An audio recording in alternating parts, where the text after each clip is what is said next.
Welcome everybody to Rev Talk. I'm Reverend Beverly, and I'm going to turn it over to Reverend Kim. Hi, everyone. Yay. Okay, so this has been kind of a subject I've been wanting to talk about for a little while now. And I'm calling it Change Your Story. And I've said this to other people before as well. They're like, oh, my mother does this or my mother does that. And I said, change the story, change how you look at it. Well, she's like this all the time. Change that story and flip that around to, my mother loves me so much that she's willing to do whatever it takes to keep me on my path. And that was a big thing that I learned about my family. And that came directly from the angels for me, is that, we're all on the other side. We're all like excited because it is only love over there. We're like all thrilled and excited, like, yay, we're coming here and we're going to meet and we're going to do this and everything. And our parents, who will be our parents, have said, we will do whatever it takes to keep you on your path. There is that much love. So when we get here, we forget. And then we think, well, why is this happening? Or why are they doing this? Or why can't they be like? And the angels reminded me, your parents love you so much that they were willing to do whatever it took to keep you on your path. So if you're not liking the way somebody is behaving or what, change your story. You can't change them. You can only change yourself and how you choose to look at it and perceive it. Change your story. Right. Well, that's what we've been saying in our other meetings was you are only responsible for yourself. You're not responsible for anybody else. So if you change your story becomes your own, and you visualize that the way you want to see it, then it's a piece of cake. But it's up to you, not your mother to change, not anybody else to change. It's up to you to change your own story. Absolutely. Absolutely. It can be as easy as that if we allow it. We're so hung up, I think, sometimes on just onto that, holding on to our past, which I'm not saying the past hasn't taught us things. Obviously it has. It's the keep bringing it back up and continuing to make it a part of our story. And we don't have to, have to release it. Or just, put it on the shelf. Say, thank you very much. You were very helpful for me and I appreciate it. And you're in the past now. So, stop dragging that off the shelf and opening it up and, flipping through the pages of that particular chapter, So it is, I think it's especially with everything that's going on, well, and has been going on, but it does feel like it's ramping up a little bit. And people, I feel some emotional turmoil in a lot of people. There's this angst going on. And even amongst those who are awakened, for lack of a better word, still continuing to grab or hold on to that three-dimensional, I guess. That's a good, because we're heading to the fifth. And so those are still holding on to the third dimension, not quite ready to realize how much it has wrapped up and how much more there is that we're going to be learning and absorbing, that it's challenging. And that made a perfect point to me, because today we were talking about a lot of people are so polarized over so many issues. They are becoming violent. and pushy. And we need to step back and ask them, what is it you're angry about? Why do you want to strike out? And they can't answer you because they don't know what this energy is yet. And this is perfectly stated as awakening. We need to change how we view the world. We need to change how we see things so that we're able to see the good, to see beyond the garbage and the turmoil, because we are all one and we all want the same thing. It's just a matter of changing how you listen, hear, and speak.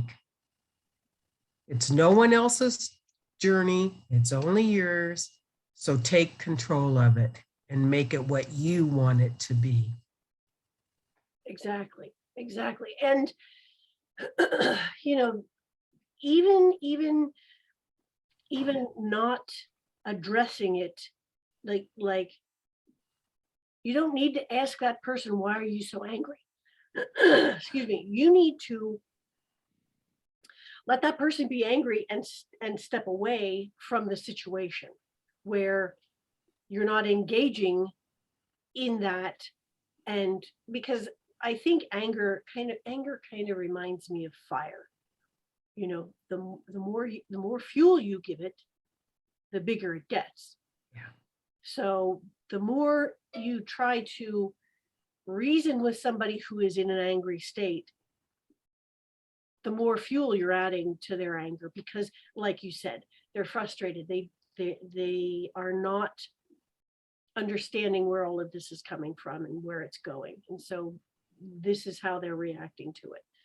So I think it's funny when you were saying that, I was remembering one of the mantras that I use comes from the Jedi order. And one of the phrases is, there is no chaos, there is harmony. And in order to see the harmony, we have to step back and keep stepping back from the chaos until you can see a bigger picture and realize that really everything is in balance and in order. And it's a difficult thing to do sometimes. It is very difficult. But you're right. That was very well said, very well put, that the people just don't, that there are certain people that are, coming along and they're starting to awaken. And, it's frightening because they've not had anybody around them to kind of explain, this is what's happening, and this is what's going on, and it's all good, it's okay, you're going to be okay. And that's the other That's the key, to know you're going to be okay, because it's the fear that's leading you. Right. We're all going to be okay, people. It is, we're going to be okay. Nobody's getting left behind. That's not how it works. Nobody's getting left behind.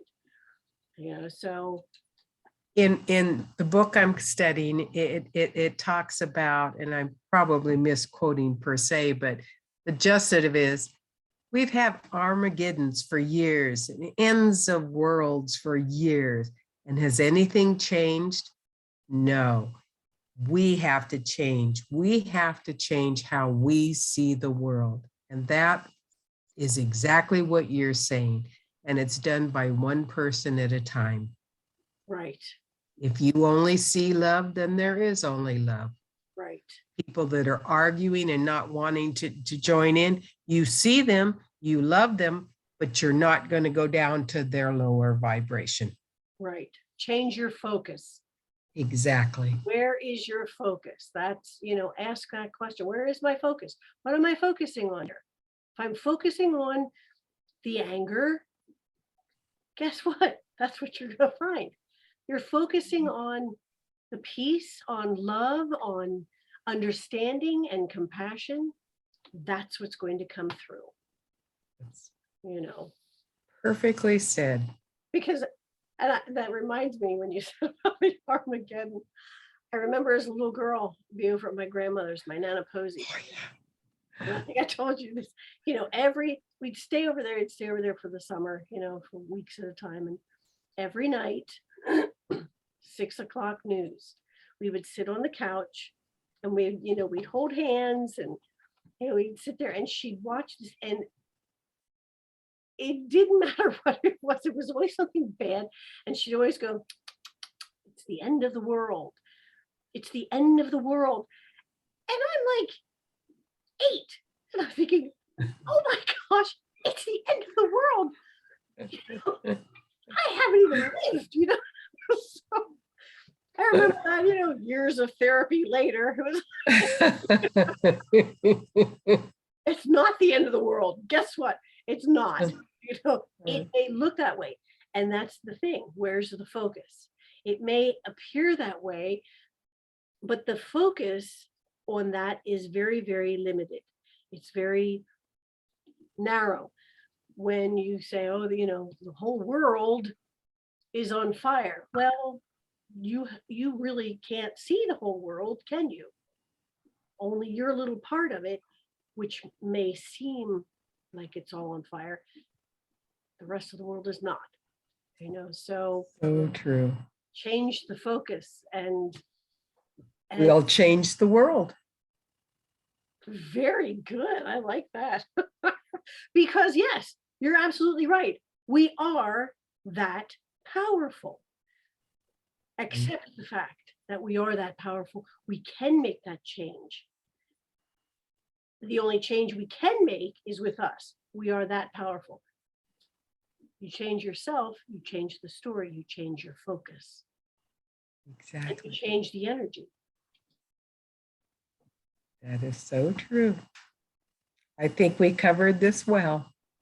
I think so. I did want to say, I pulled a card. We were talking about this from the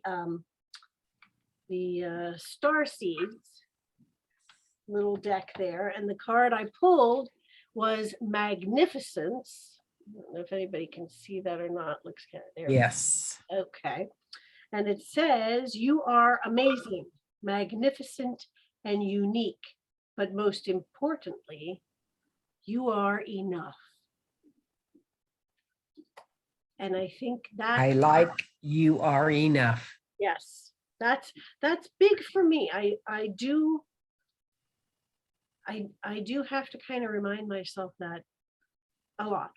That I am enough. Yeah. That I'm not looking to do this or this or this or this or this and to make me a better person. I am enough.